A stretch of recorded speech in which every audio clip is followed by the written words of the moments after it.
presentation is about acute breast emergencies.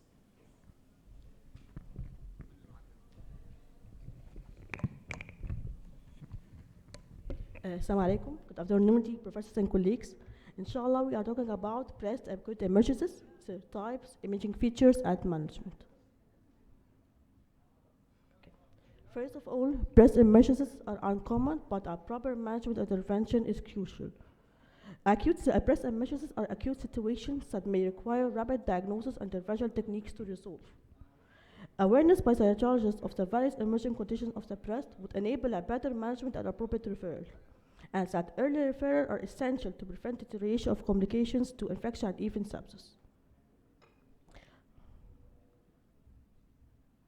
Acute situations are studying include inflammatory conditions, of course, as mastitis, breast abscess, and abscess mimickers, as infected epidermal cyst, sebaceous cyst, infected calyptocele, and IBS, inflammatory breast cancer. Post-biopsy complications as milk fistula or hematoma, post-surgical complications as seroma or hematoma, and pre-surgical wire localization complications. First of all, inflammatory condition as mastitis, breast abscess. Mastitis is an inflammatory condition of the breast that may be either infectious or non-infectious. It may also occur due to puerperal mastitis or non-puerperal mastitis, which is second to a variety of etiologies. Clinically, mastitis appears as pain, redness of the breast, with flu-like symptoms as fever, malaise, fatigue, headache, and precise body aches. Causes of mastitis: first cause is squamous metaplasia of the duct during pregnancy and lactation, lead to keratin accumulation, which leads to blocked milk duct and inflammation of milk duct tissue, with eventual rupture and leakage of ductal content and resulting in abscess formation. Non-puerperal mastitis and breast abscess is similar to infections elsewhere in the body and managed similarly. Risk factors of increased mastitis or breast abscess, of course, diabetes, smoking, obesity, skin conditions as clogged weak lungs or acne, trauma, or African American race. Imaging of mastitis, usually on ultrasound, mastitis usually appears features of cellulitis, skin thickening, subcutaneous edema, dilated ducts, heterogeneous tissue, and increased vascularity. Enlarged lymph node, which be reaction longing lymph node. An abscess appears as a hyperechoic complex collection with internal echoes, debris, some acoustic enhancement, and a peripheral thick wall. As we said, lymph nodes will be reaction looking with diffuse increased thickened cortex. On mammography, it appears as thickening and asymmetry or even a mass, but presence of microcalcification is uncommon and unusual in mastitis or breast abscess. Management of breast abscess according to standards is an ultrasound guided drainage and under antibiotic treatment on an outpatient basis is the most commonly used line of treatment. Surgical incision and drainage were first line in the past, but now are used only after 3 to 5 failed aspiration attempts. If there's a good clinical response to aspiration and treatment, follow up every 7 to 14 days until complete resolution. If any atypical presentation, uncertain diagnosis, or a potential complication, or is for example recurrent or treatment failure, a biopsy may be warranted. Guided aspiration drainage is performed using an 18-gauge needle under acute aseptic condition and after injection of a local anesthesia, with success rate from 54 to 100% success rate, as an illustration of aspiration of breast abscess. Abscess mimickers, we have two. First, two abscess mimickers, infected epidermal cyst or sebaceous cyst. With an epidermal occlusion cyst arise from the hair follicle. Sebaceous cysts are less common but can be differentiated from epidermal cyst on radiological evidence. On mammography, post appears as circumscribed hyperdense or isodense mass. On ultrasound, post appear with circumscribed mass with a characteristic clue sign of a dermal tissue wrapped around the lesion, which suggests of a dermal origin. Infected calyptoceles are the most common lesions in the breast in lactating women. On cessation of breastfeeding, milk may retain and stagnate, causing ductal dilatation, involvement of cyst, and calyptocele infection. Calyptocele may appear similar to abscess, but with have a ductal distribution. Diagnosis is made based only on clinical history and on aspirating of a milky and purulent content. Infected calyptocele have variable appearance in ultrasound, cystic, multicystic, mixed, or solid. but most common it appears a well-circumscribed hypoechoic complex heterogeneous collection with thick echogenic mobile content. We have a two live case. First case, a female patient complained of left breast lump. Sonomammography was done. Ultrasound shows a 1.51 centimeter subcutaneous lesion, smooth margins, with acoustic shadowing, with heterogeneous echopattern and posterior acoustic enhancement. Diagnosis was left breast sebaceous cyst. Other case, a lactating mother of twin presented with a palpable mass in left breast. Sonography was requested undone. Appears an heterogeneous mixed echogenicity lesion, and initial diagnosis was calectocele. On initial aspiration, a milky fluid was obtained. Inflammatory breast cancer is a rare and aggressive form of breast cancer. The present of forming a lump is a disease causes swollen, red, and tender breast. Usually, due to that cancer cells are blocking the lymphatic vessels in the skin and the breast tissue. The first diagnostic procedure of breast cancer is typically an imaging examination, which appears on mammography, it appears as tumor mass and malignant microcalcification, but the more common is inflammatory changes such as extensive skin thickening, trabeculation, coarsening, or diffusely increased breast density. Ultrasound will be helpful to locate a hypoechoic shadowing mass, which can be obscured by increased breast density on mammography. Ultrasound can show skin thickening, which is most obvious finding, pectoral muscle invasion, or axillary lymph node involvement. As we said, ultrasound is often used to assess local pathology or focal change for biopsy. Usually, inflammatory breast cancer usually undergo an image-guided core needle biopsy. Histologically, inflammatory breast cancer is invasive ductal carcinoma, but the differentiating point in inflammatory breast cancer from invasive ductal carcinoma is extent of disease. Skin biopsy is needed to determine the extent of disease, نلاقي فيه malignant cells عاملة dermal invasion. Or even بناخد skin biopsy if the breast tissue biopsy doesn't make a diagnosis. How to differentiate between inflammatory breast cancer and mastitis? First, mastitis diagnostic feature is an acute or rapid onset of pain, orange peel appearance, or breast warmth with or without a lump formation or felt lump. Inflammatory breast cancer in general pain بيبقى less, but the skin thickening edema بيبقى more generalized. Of course, on the treatment to follow up, we could respond to antibiotic treatment in case of mastitis, but in inflammatory breast cancer, with no response to the treatment, up to 1 to 2 weeks, because suspecting a phenoplastic process. Mammography is difficult to be performed in both cases, نتيجة increase in breast density, but no suspicious masses or microcalcification is seen in mastitis. But in inflammatory breast cancer, we find suspicious microcalcification or masses. Both have lymphadenopathy, but of course, suspicious lymph node to be associated with inflammatory breast cancer.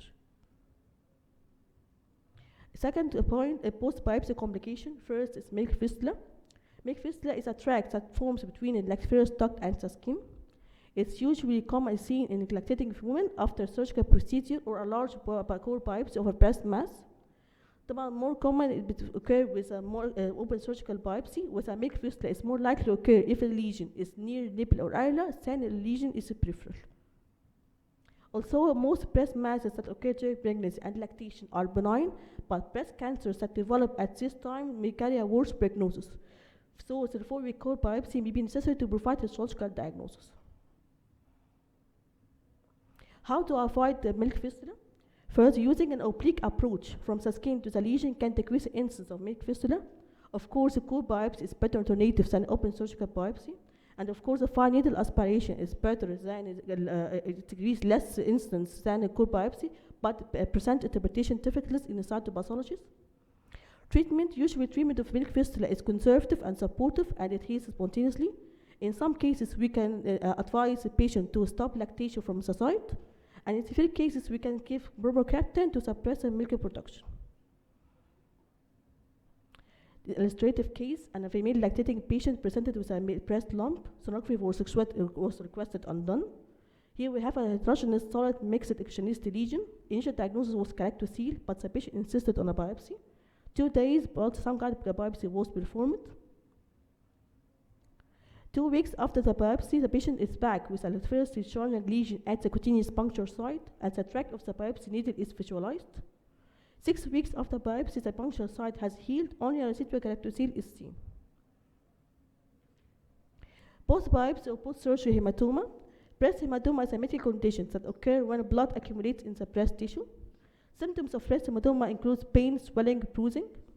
What causes breast hematoma? Many factors: trauma, weak blood vessels, and any medical procedure, ranging from minimal invasive breast biopsy, breast cancer surgeries, or breast cosmetic procedures. The most important risk factors increase the incidence of breast hematoma, of course, bleeding disorders, taking anticoagulant, and type of procedure.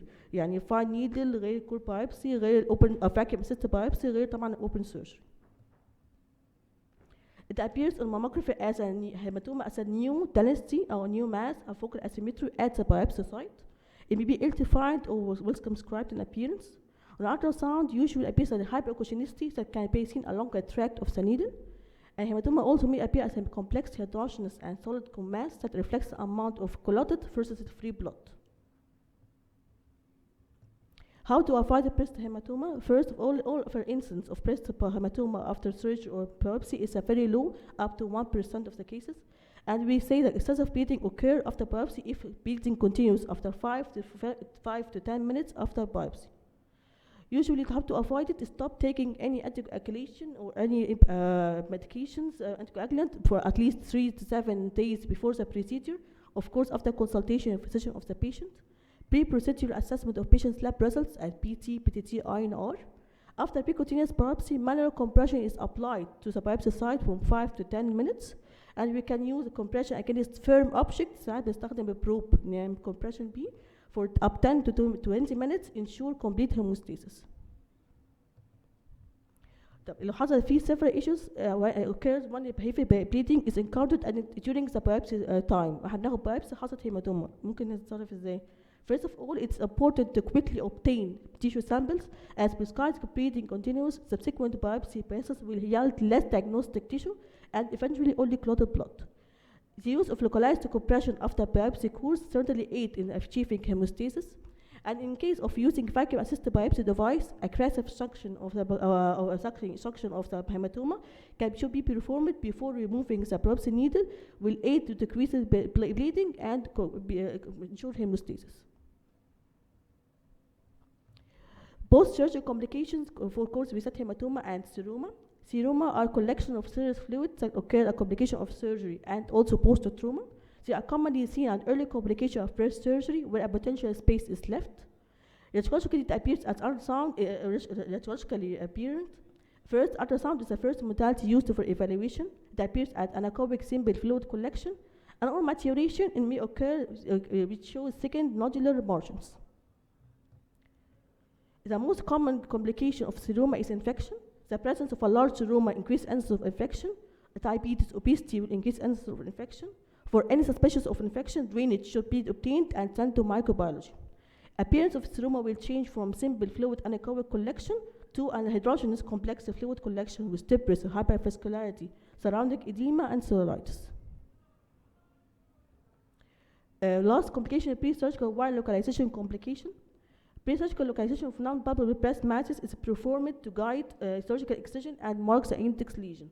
Also, it's effective while localization associated with some potential complications as pain, such as wire site, hematoma development, vasovagal syncope, and furthermore, the most important complication is migration of the wire to other areas of the breast or body, as pleura, pericardium, lung intestinum, neck muscles, axilla, and other locations in the breast.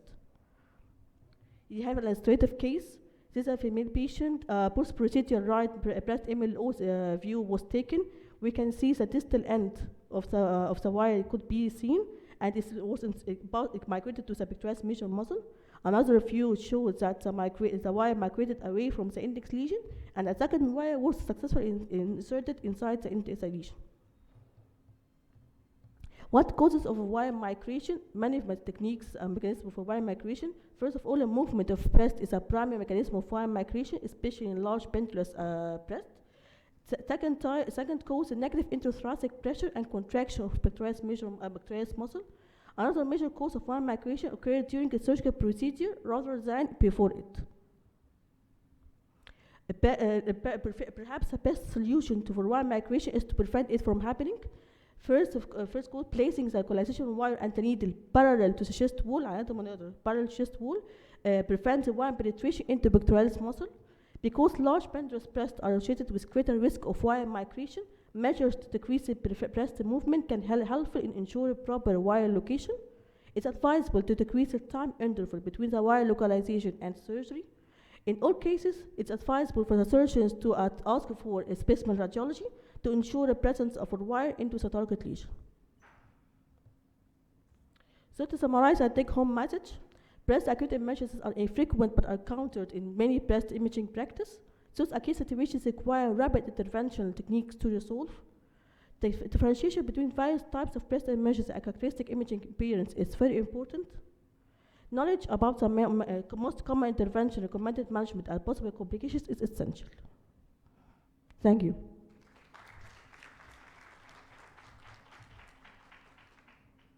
Thanks, Dr. Marwa Omar, about your presentation. Now for next speaker, Professor